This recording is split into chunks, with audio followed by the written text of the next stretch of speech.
Hey entrepreneur, this is Mark Newsom, Mr. Marketing. Welcome to this special presentation entitled How the Ultimate Insiders Fill the All-Important Credibility Gap Using What You've Already Got and How You Can Too. Part 3. Ladies and gentlemen, part 3 of this video series is going to focus on how you and I, as entrepreneurs and solopreneurs, can bypass our webmasters, no offense, and make some important changes to your website that allow you and I to stay in control in filling the all important credibility gap. Now, the first two parts of this series focused on the things you and I can do online and I guess offline to a certain extent to build credibility in the eyes of our visitors and hopefully subscribers and ultimately customers, etc. Now, in the last video series, I was showing you, or actually last video, pardon me, I was showing you that there was some changes you could make inside your dashboard. And I showed you that what I actually do is rather than just have a static lead capture page that people can come to, quickly skim and decide whether or not they want to join your list and take off, I actually use the journal approach. In other words, I want people to come there and see that I have a lot of content because I want them, as I mentioned, I want to be more like an online Starbucks. I want them to come there, grab their mocha, sit down, read, and be interactive with my site. I've got videos on the site. I've got blog posts. I want them to leave a comment. I want them to subscribe to my list. I want to get them engaged. And in my opinion, if the only option I give them is a lead capture page on the home page of my blog, I don't really get a chance to do that. Now, let me just show you something here. I'm going to go to my lead capture page because I want to make some things clear. This is a page on my website. It's an actual separate page where you can actually log in. This is my lead capture page, or what some people call a squeeze page, because the only purpose of this page is to get you to either join my list or take off. But I want to make a little distinction here. On a regular blog, if you make the lead capture page your home page, there would actually be some tabs up here. Like one page might say blog and some other things. Here's why I don't do that. Now, again, ladies and gentlemen, if you've been taught to do it that way, you do it that way until you learn a different way. But I want to be clear that you understand why I'm not doing that. First of all, entrepreneur, don't forget, you've got a measly 3 to 5 seconds online to make your point and make your case. And I am not going to bank on the fact that somebody's going to hang around long enough to decide to click on a tab that says blog, which in reality would take them to the articles you have on your site. Because they're probably not going to stick around long enough. They may not even scroll down to see the bullet parts of my lead capture page. They may look at that headline and just for whatever reason decide this is not for them and leave. Well, I'm not going to bank on the fact that, hey, while they're there, they're going to take the distinction to see that there's a tab up there called blog and they're going to click through on the blog. Hey, it might happen, but I'm not willing to take that chance. But what I wanted to show you is how you can actually go inside your dashboard and change this for yourself. Because believe it or not, ladies and gentlemen, if a webmaster charges, let's just say $100 an hour, some maybe $200. The ones that really know how to market, they're even more expensive. But let's say they charge $100 an hour and they're going to charge you 15 minutes to do something that takes 2 minutes or less, not even. That's still $25. So that means 4 changes, that's $100. So some of this stuff you and I need to know how to do. I'm not trying to turn you into a programmer. I obviously am not a programmer. When you need programming, all that stuff, head over to elance.com or fiverr.com. Find yourself an expert and hire them out to do that. But this basic stuff you and I can learn how to do. So inside my dashboard, after you've logged in, see it says dashboard up here. You go down to settings. That's why I have that red box around it. And when you put your cursor here, either a sub menu is going to come off to the right, or in this case, it's going to come just below it. Now, if you notice where I have the red arrow, it says reading. Notice how reading is actually in a lighter color. So in other words, that lets you know that's the particular choice you're making. Once you click on reading under your settings tab, you'll come to this page, or I'm sorry, your dashboard will change and it'll say reading settings. Now notice up here again where I have the red arrow, you see my selection is your latest post. So in other words, I want this to be like a journal. Now, Even now, you notice it says static page, which is empty. Even while you're in the latest post, even if you tried to select either one of these, ladies and gentlemen, it's not enabled. These only become enabled when you click a static page. And then see where it says front page? Depending on how many actual pages you have on your blog, what this is basically saying is when you click, you want this as a static page, then you click this inverted triangle. What you now have to do is make a selection to tell it, hey, which static page do you want to display? That's what's going on there. So if you, whatever the different types of pages you had, you'd simply make a selection. Then you'd come down here if that's the only thing you're going to do, and you hit save changes. But I wanted to show you something else down here. See where it says for each article in a feed show, and it's got full text or summary. What that's about is, and of course I have summary, what you're saying there is, in my case, when somebody comes to the front of the blog, they're not going to be able to see the entire, whatever the latest post is, it won't be displayed, just a summary.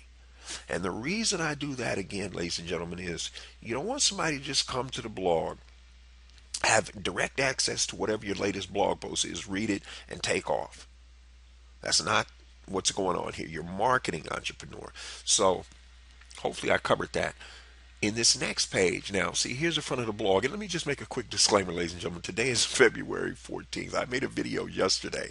The series started on Wednesday, then it was Thursday, and then today, which is actually Valentine's Day today. So, gentlemen, you know what we need to do. But I made the mistake yesterday of referring to Thursday as Valentine's Day. I knew in my mind I meant to say the day before Valentine's Day, but you know, the joys of recording live, I actually referred to as Valentine's Day. So I just want to make that little quick disclaimer. But here's my point. When they come to the front of the blog, in this case, I'm using my blog as a journal. What they need to do, ladies and gentlemen, in the first form of engagement is they need, if they want to read the rest of the blog post, they need to click that button. That's a form of, like, you know how they teach in sales, before you go for the major close, you get a mini close, and that's by getting them to agree or acknowledge a smaller minor point.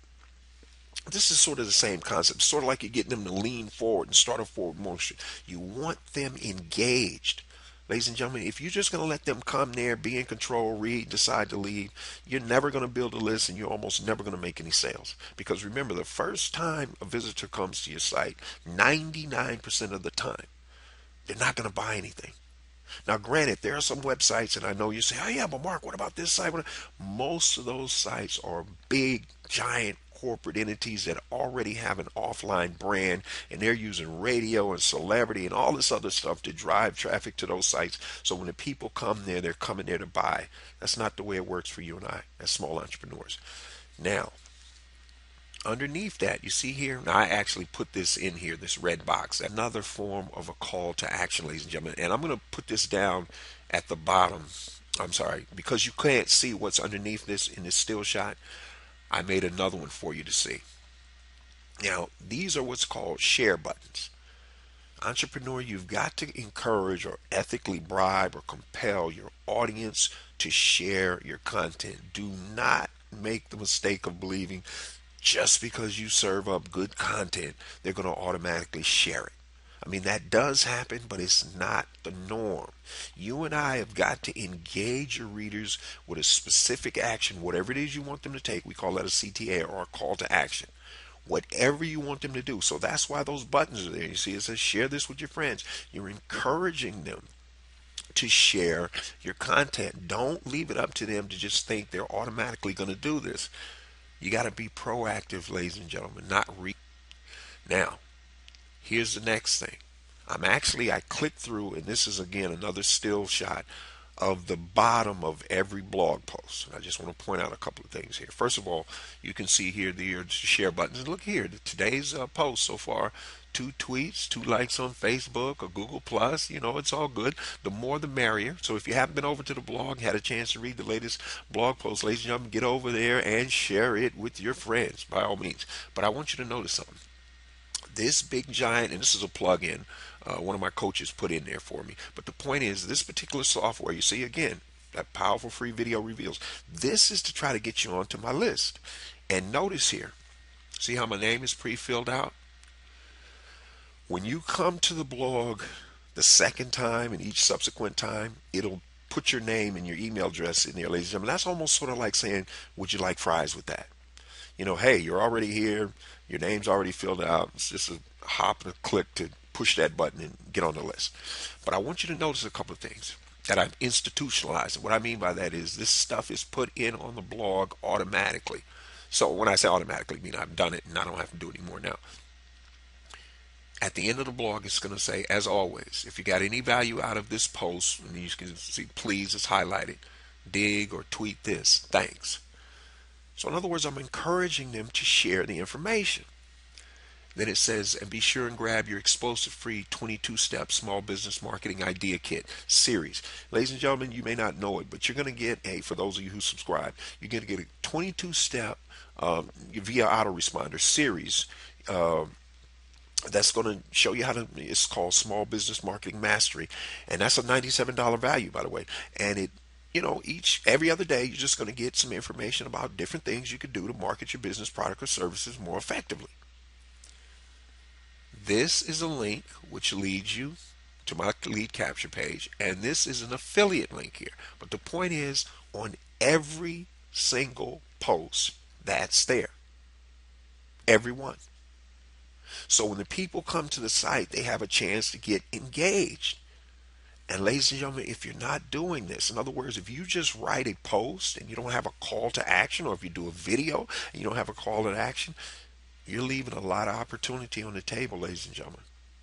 And you're going to starve because you're thinking in your mind people are going to automatically draw the conclusion that A, they should come back, or B, they should join your list without you instructing them to do so. It's not going to happen.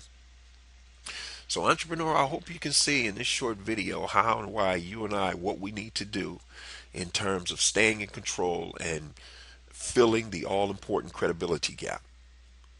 So on that note, for those of you who want to discover how you're going to add an additional 25% more gross profit to your bottom line, do so in the next 90 days or less without having to add any new customers or clients, then ladies and gentlemen, you want to be sure and grab your free 9-page special report. Head over to youcanmarketonlinenow.com/sales because that's where you can get it. That's called a call to action, ladies and gentlemen. This is Mark Newsom, Mr. Marketing. We'll see you again next time on the Marketing Minute.